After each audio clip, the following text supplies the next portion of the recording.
안녕하세요. 톡톡시네입니다. 오늘도 이 시간 함께 해주실 정재희 평론가님, 정우성 평론가님 모셨습니다. 안녕하세요. 안녕하세요. 이제 마지막으로 박준호 감독님 영화에 대해서 마무리를 좀 해볼 시간을 갖도록 하겠는데요. 지난 시간까지 저희가 헤어질 결심, 박쥐, 올드보이, 아가씨, 이렇게 쭉 다뤄왔습니다. 그죠? 오늘은 좀 총평 위주로 좀 정리를 해보고 싶은데, 그러면 여러분들 다 나가실 거잖아요. 그래서 헤어질 결심을 제외한, 헤어질 결심도 사실 과학적이라고 하면 과학적일 수 있지만 그 전에 비해서는 좀 그게 덜했죠.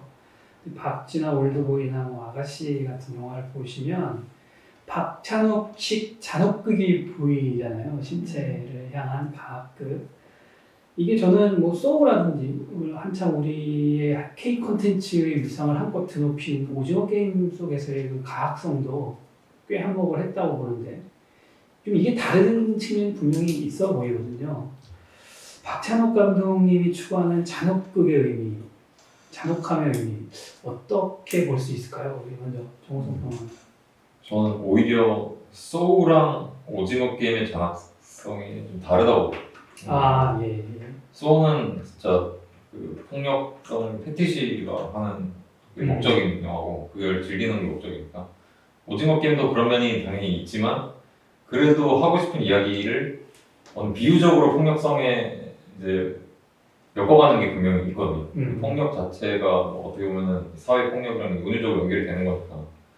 근데 이 소우랑 오징어 게임 둘 중에 어떤 게 또 박찬욱 영화랑 비슷하냐고 저한테 물어보신다면 소우랑 오히려 비슷하다고 저는 생각합니다. 저도 그렇게 봅니다. 왜냐하면 박찬욱 영화는 굳이 들어갈 필요가 없지만 본인의 선호에 의해서 약간 폭력을 패티시하는 경향이 분명히 있거든요.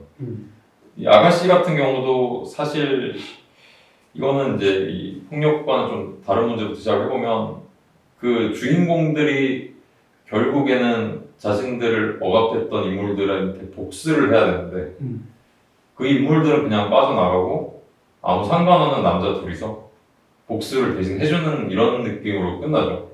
근데 그 장면이 또 심지어 굉장히 잔혹함을 굳이 넣을 필요도 없는데 잔혹하게 그렇게 표현을 한단 말이에요. 그걸 잔혹하게 표현함으로써 사실 그 두 여성 인물의 시선이 가기보다는 사실 흐름도 끊기고 그 감정선에 그 장면의 잔혹성만 어떻게 보면은 조금 더 기억에 남게 되는. 물론 뒤에 이제 사랑하는 장면이 들어가긴 하지만 박찬욱 감독은 어떻게 보면은 요 소우 시리즈처럼 이제 폭력을 본인이 좀 약간 패킨파나 부팔마나 이런 감독들을 좋아하다 보니까 그런 것들을 자신이 좋아하는 걸 드러내는 게 아닌가. 폭력성. 그렇게 볼 수도 있겠네요. 정재 평론가님 어떻게 보세요? 그 헤어질 결심은 조금 결이 다른 저는 느낌이고, 그 소위 말하는 박찬욱 감독님의 영화나 이런 것들을 오리엔탈 익스트림 하드코어 이렇게 표현하기도 하잖아요. 그러니까 이게 서구의 시점에서 볼 때 그들이 상상하는 아시아의 이미지인 거죠. 어떻게 보면 그거를 우리가 보여준 거죠. 어떻게 보면. 그래서 오징어 게임도 자발적인 스타일이라기보다는 이 맥락의 요구를 충족하는 것이 아닐까 생각을 해요. 그래서 실제 우리 삶이 그렇게 익스트림하진 않지만 그렇게 스타일적으로 표현을 했고 그게 사실 전 세계에 먹혔죠. 먹혔기 때문에 그것들이 이제 외부에서는 그걸 하나의 에너지로 받아들였던 것 같아요. 그러니까 이거의 과학성 자체를. 그쵸. 그런 한국 영화의 특징이 뭐냐고 물었을 때 많은 사람들이 에너지, 폭발적인 에너지, 응축된 에너지 이런 이야기 많이 하잖아요. 저는 그거라고 생각을 해요. 근데 헤어질 결심은 사실 익스트림 하드코어라 할 만한 내용이 없죠. 그리고 또 저는 헤어질 결심의 특징이라고 해야 되나? 굉장한 지점 중에 하나가 뭐냐고 생각하냐면 이게 지금 40대 후반 인물이잖아요. 중년 남자잖아요. 네. 중년은 아니죠. 중년 아닌가요? 청년이죠. 중년입니다. 어디서 중년? 가족대로 중년 남성이 느끼는 네. 사랑의 감정이 일반 관객에게 공감을 얻는다라는 게 가능한가? 저는 이런 느낌이 들어요. 공감을 한다고 하나요? 공감을 하나요? 일반적으로는 공감하지 않을 거라고 생각하지만 이 영화에서는 공감되었죠. 네. 그러니까 이 중년 남성의 그 마음을 다루는 게 저는 아저씨? 드라마 아저씨 다음에 나의 아저씨. 나의 아저씨 다음에 저 깜짝 놀랐어요. 죄송해요. 원빈 아닌가요? 나의 아저씨 그러니까 원빈 씨도 40대 중후반. 나의 아저씨 그때는 아니었죠. 그때는 네. 나의 아저씨 다음에 네. 헤어질 결심이라고 생각해요. 그러니까 이거를 가능하게 하는 게 상상이 잘 안 됐지만 구현했죠 사실. 그리고 이 역할에 있어서 이 배우 외에 대체될 수 있는가 다른 배우가 이 나이에 이걸 해서 다른 사람 마음을 움직일 수 있는가 하면 그건 좀 퀘스천이거든요. 그래서 이거는 조금 그 다른 영화랑은 약간 결이 다른 것 같긴 해요. 저는 좀 이제 그 가학성이라고 했을 때는 대상이 신체잖아요. 네. 신체인데 박찬욱 감독이 그 가학성의 신체 대상으로 삼는 신체 부분이 저는 두 군데로 구분될 수 있을 것 같다는 생각을 해보는데 첫 번째가 손이고 두 번째가 눈이거든요.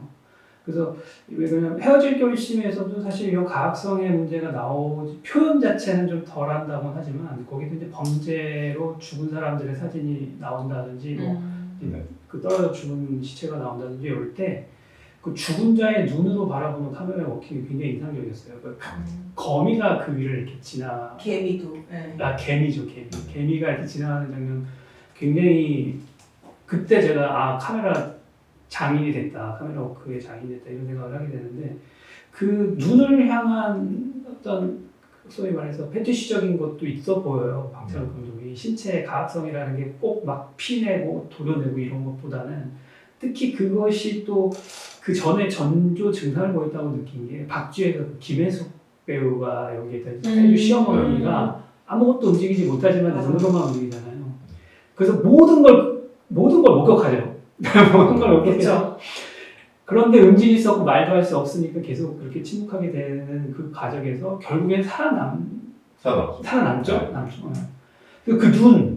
그 눈에 대한 어떤 표현 그리고 그 헤어질 결심에서 해준도 끊임없이 안약을 듣는 장면이 나오고 그래서 이 눈에 대한 신체 물론 가학성이라고 하는 그 단어 자체가 어떤 폭력성을 담고 있지만 그 영화적으로 눈에 표현되는 것은 그렇게 하나의 특징화돼서 집중적으로 표현되고 있다는 느낌에서는 신체적 패티시, 신체적 가학성이라고 하는 거에는 한 걸음도 떼어지지 않았다 이런 느낌을 좀 받았고 근데 저는 궁금한 게 왜 손이냐는 거는 좀 궁금해요. 그건 어떻게 생각하세요? 친절한 아저씨도 그렇죠. 손가락을 다. 또 아가씨에서도 네. 정말 다 자르시고. 같이 다 잘리는 거. 근데 이게 또 이거는 이제 헛소리지만 이제 박찬욱 감독이 일본 영화를 또 이제 뭐 예를 들어서 이마무라쇼이나 이런 것들을 좋아하고 일단 또 범죄자들이 나오는 영화 장르를 원래 선호하다 보니까 그런 영화들 보면 이제 뭐 바로 떠오르는 거는 미션 임파서블 2를 보면 거기 범죄자 이제 두목이 이제 부하의 손을 C가 자르는 걸로 넣어 자르거든요. 근데 그런 것들이 이제 좀 어떻게 보면 클리셰처럼 많이 나오는데 맞아요. 이제 그래서 일본도 어떻게 보면 야쿠자들 이제 약간 하는 게 나오죠. 네, 그래서 그런 것도 어떻게 보면 평론가나 이제 영화 애호가로서 자기가 좋아하는 선호하는 장르에 나왔던 그런 관습들에서 온 게 아닌가. 저는 그렇게 볼 수도 있겠는데 저는 그러면 또 그 초창기에 3인조라는 영화를 감독하셨거든요. 네. 근데 거기에 보면 제가 아직도 기억에 남는 게 그 손에 총을 맞아요. 손이 구멍이 납니다. 근데 카메라가 그 구멍으로 빠져나가는 장면이 있어요. 그래서 그게 아직도 그 영화는 지금 다 까먹고 김민종 씨가 나왔던가 정성경 씨 뭐 이렇게 좀 거의 잊혀진 수준의 배우들이 등장, 이경영 씨 나오고 이랬던 거를 기억하는데 그 영화에 유일하게 남는 장면이 그 기억에 남거든요. 그때 손이었어요. 그때도 손가락을 자르냐 뭐 이런 거는 다양한 표현일 수 있겠으나 거기서 손이 구멍이 나거든요. 도대체 왜 손 갖고 저러실까 이런 궁금증이 그래서 저는 자꾸 들었던 건데 이거에 대해서 정기 부모님도 어떻게 생각하세요? 월드보이에서도 제일 중요한 장면 중에 하나가 자기 혀 자르는 거잖아요. 그래서 이 자기 몸이 하나의 세계라고 생각한다면 그 자기 몸을 학대, 자해함으로써 그 상황에서 사실 벗어나려고 하는 거 이런 면들이 보인다고 생각해요. 그 박쥐에서도 보면 태주가 자기 몸을 자해한 다음에 남편이나 때렸다. 이렇게 해서 이제 도움을 구하잖아요. 칼로 찌르나 아무튼 뭘로 찔르죠. 네네네. 그래가지고 남편이 나를 이렇게 했다. 그래가지고 그거에 상현이 눈이 확 돌아가지고 완전 구해주잖아요. 그런 것처럼 자기 몸을 통해서 사실 몸도 어떻게 보면 완전 통제된 어떤 세계의 상징적인 모습이니까 그거를 통해서 그게 그러니까 폭력하고 폭력의 반대 폭력을 통해서 그러니까 이 해체된다는 것 자체 통제에서부터 벗어난다는 것 자체가 편안한 방식으로 누가 구해줘서 되지 않는 거죠.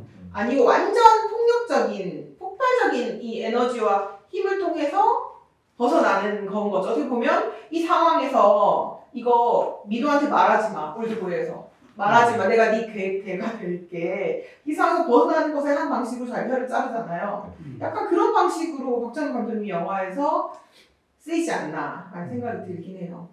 그런 것도 그런 거지만 일단 저는 또 주목해 본 게 그러니까 신체 절단이라고 하는 키워드를 가지고 영화를 표현하고 있는 건데 또 박쥐 얘기를 또 안 할 수가 없는데 마지막 장면에서 몸이 다 타잖아요. 두 사람이.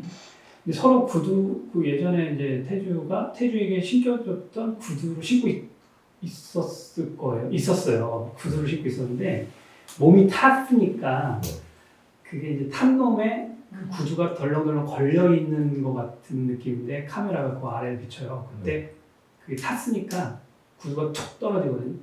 떨어지고 턴 몸에서 툭 떨어져요. 발이 잘린 거죠 사실상. 근데 그게 앞으로 나가는 것 같지 않은 거잖아요. 걸음을 한 발짝 뛰는 거죠. 자기 몸에서 벗어나는 게 그 욕망이 붙드는 무언가로부터 이렇게 벗어난 해탈하는 그런 이미지가 있죠. 그래서 그 신체를 어떻게 생각하고 아까 말씀해 주셨지만 뭔가 이렇게 가둬진 세상에서 해방됐다는 느낌으로서의 어떤 기준점으로 삼고 있는 게 아닌가라는 생각을 박쥐에서 했었고 근데 그런 장면은 저는 그게 가장 인상 깊었는데 그런 장면은 이제 더 이상 나타나지 않고 진짜 이제 자르고 막 피가 터지고 막 이런 장면이 자꾸 나와서 무슨 신경이 변화할까 무슨 연출적인 고뇌가 어디에 다다랐길래 저렇게 하시나 뭐 궁금했습니다. 혀를 자르거나 이런 건 사실상 굉장히 끔찍한 것이기도 하니까요. 그래서 박찬욱 감독의 잔혹극에 대한 것은 신체를 향하는 경향으로 우리가 좀 정리를 해볼 수가 있겠고 그것은 또 하나의 해방을 꿈꾸는 하나의 메타포다 이렇게 볼 수도 있겠네요. 자, 그러면 우리 마지막으로는 박찬욱 감독님에 대한 어떤 총평 한번 해볼까요? 뭐 우리가 그럴 자격이 있을지 모르겠습니다만 그게 일이니까요. 네. 지금까지 뭐 많은 필모가 있고 이제 결국에는 더 잘 되실 것 같죠? 네, 그럴 것 같습니다. 더 지금 이 역량은 뭐 그 축구 선수의 신체와 같이 달아버리는 게 아니기 때문에 나이 들어서도 계속 발휘가 될 것이고 감독상도 받고 했으니까 뭐 이제 앞으로 어떤 세계를 펼쳐나갈지 궁금한데 우리 정석 평론가님 어떻게 평가하세요? 박찬욱 감독님. 초반에 시작할 때 말씀드렸다시피 제가 선호하지 않기 때문에 다음 작품도 기대를 하기는 하겠지만 박찬욱 감독님의 헤어질 결심으로만 먼저 그냥 짧게 얘기를 하면 헤어질 결심 같은 경우도 그렇고 이제 전반적으로 영화가 항상 말씀하셨다시피 이제 전환, 차이, 어떻게 보면 박차, 반전 이런 것처럼 마침내. 박찬욱 감독님의 특징이 어떻게 보면 딱 뭔가 전환됐을 때 그 감각 자체에 집중하는 스타일이라고 저는 생각을 하고 있는데 제가 아쉬운 부분은 그것 외에 영화에서 그것이랑 이어져서 뭔가 더 다른 것이 나와야 되는데 그게 없이 그런 어떤 패티시화라고 할 수 있는 폭력성이나 뭐 스타일이나 이런 것들만 남고 와닿는 게 없었다 저 같은 경우. 예를 들면 이제 헤어질 결심 같은 경우도 이제 장르가 어떻게 두 가지인데 로맨스랑 느와르인 거잖아요. 이제 느와르로서의 장점이 있나 하면 그것도 아니고 로맨스로서의 장점도 사실 시작하자마자 사랑에 빠져버리기 때문에 이미 시각화돼 있잖아. 안경을 보는 순간 이미 몸이 거기에 가 있는 거를 시각적으로 보여주잖아요. 둘이 사랑에 빠졌다는 걸 이미 알고 있는 상태에서 그 전환이 나오기 전까지가 너무 플랫한 거. 거기서 어떤 사랑으로서의 긴장감, 로맨스로서의 긴장감이나 뭐 어떤 완급 조절 같은 게 저는 전무하고 일단 반대로 이제 반대는 아니고 이제 다른 장르로서 느와르로서도 그 반전 외에 긴장감을 주는 또 이야기는 아니다 보니까 반전 외에 그 앞에는 어떻게 숨겨야 되잖아요. 그리고 뭐 어디 여기까지 하겠습니다. 이제 그런 식으로 더 하면 이제 좀 어떻게 했으면 좋겠어요. 그러니까 박찬욱 감독님이 조금 더 인물의 감정이나 그 다음에 장르 자체에 좀 더 집중했으면 좋겠다는 생각을 합니다. 아가씨 같은 경우도 이제 플롯의 재미는 있지만 사실 두 인물이 갖고 있는 감정선은 사실 몰리고 있는 듯한 느낌. 몰리고 있지만 어쨌든 얘기는 계속 하겠습니다. 네. 두 인물이 가지고 있는 감정을 따라가기에는 사실 플롯이 또 바뀌면서 감정선보다는 이 플롯이 주는 재미 자체에만 이제 몰입이 되기 때문에 감춰도 사실 드러나는 거에만 시선이 가지 인물이 사람의 감정에 대해서는 이제 몰입이 된다기보다는 이야기 자체의 이제 재미에만 이제 몰입이 되기 때문에 사실 그런 부분에서 결말도 아까 말씀드렸다시피 두 인물이 결국에는 복수를 한다거나 아니면 두 인물이 사랑하는 걸 좀 더 보여줬어야 되는데 그냥 가운데는 남자 인물들끼리 서로 그냥 복수하고 더 잔혹한 것만 보여주고 어떻게 보면 감정선을 끊는 거죠. 그 다음에 그 인물들이 주체적으로 뭔가 행동해서 복수를 하는 것도 아니고 그런 식으로 끝나버리는 것들이 박찬욱 영화에서 부족한 것이 아닌가. 물론 제가 뭐라고 그런 말을 정말 패기 넘치지 않습니까, 여러분? 성공적인 구조. 칸에서 감별상 받은 오늘. 뭐 칸이라고 다 잘 보는 건 아니니까요. 예. 우리 정기평론가님 어떻게 보시나요? 저는 박찬욱 감독님 영화가 욕망과 희망과 절망이 뒤섞이고 금기를 넘나드는 이야기라고 생각해요. 적어오셨군요. 네. 네. 그런 영화들이라고 생각하고 특히 이번에 헤어질 결심은 중년 남성의 로맨스 많이 시도했지만 한 번도 성공하지 못했던 그것을 이번에 성공하셨다고 생각해요. 그래서 형체 없는 모호함이라는 것, 모호한 영역에 있는 것을 박찬욱 감독은 구현해낸다라는 인상을 들었고 여기서 이제 박찬욱 감독님이 어떻게 보면 지금 나이가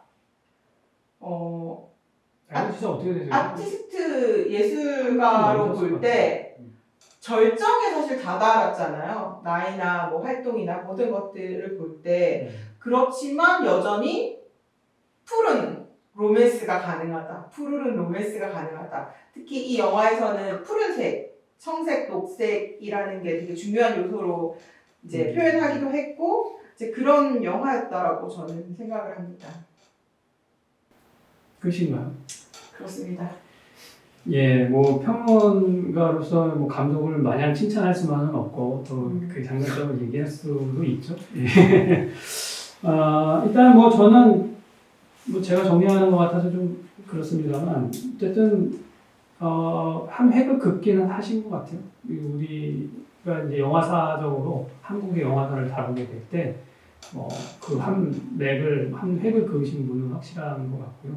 앞으로 아까 말씀해 주셨지만 절정의 시기를 지금 겪고 있고 본인도 잘 알고 계실 거라 생각이 됩니다. 그래서 차후 감독의 다음 작품이 더 기대될 수밖에 없는 감독이다. 이렇게 얘기를 할 수 있지만 어쨌든 미장센 구도나 의상이나 그런 스태프들과의 유기적인 협조나 이런 아기자기함을 막 응축시키는 힘은 거의 탑이 아닌가. 계속 물론 약간 보면 유사한 느낌이나 그런 패턴이 발견되고 있거나 뭐 이렇긴 하지만 그래서 저는 서사에 집중하기도 하지만 그 영상미의 미장센하고도 굉장히 유기적으로 잘 조합하고 있는 감독이지만 일종의 어떤 극적인 변화라든지 이런 거를 원하는 사람들의 입맛에는 조금 같다 뭐 이렇게도 볼 수 있겠고 그런 스타일을 좋아하는 사람들은 뭐 열광할 수밖에 없는 양날의 검 같은 분이 아닌가 이런 생각을 좀 해봅니다. 자, 그리고 우리가 뭐 더 이상 의미 없이 얘기해봐야 별 의미가 없으니까 여기까지 좀 정리를 해보도록 하고요. 지금까지 4회차에 걸쳐서 우리가 박찬욱 감독님에 대한 작품, 4작품과 그 외에 이제 OTT 플랫폼, 뭐 넷플릭스라고 할 수 있는 그런 데서 이제 공개된 드라마와 좀 연계를 해봤습니다. 어떻게 박찬욱 감독님의 작품 세계를 이해하는데 도움이 되셨을지 모르겠네요. 저희는 다음 시간에 또 다른 영화로 다시 찾아뵙겠습니다. 끝까지 시청해 주셔서 감사드리고요. 오늘 함께 해주신 두 평론가분들 감사합니다. 여러분들의 구독과 좋아요, 알림 설정은 저희들의 힘임을 다시 한번 말씀드립니다. 감사합니다.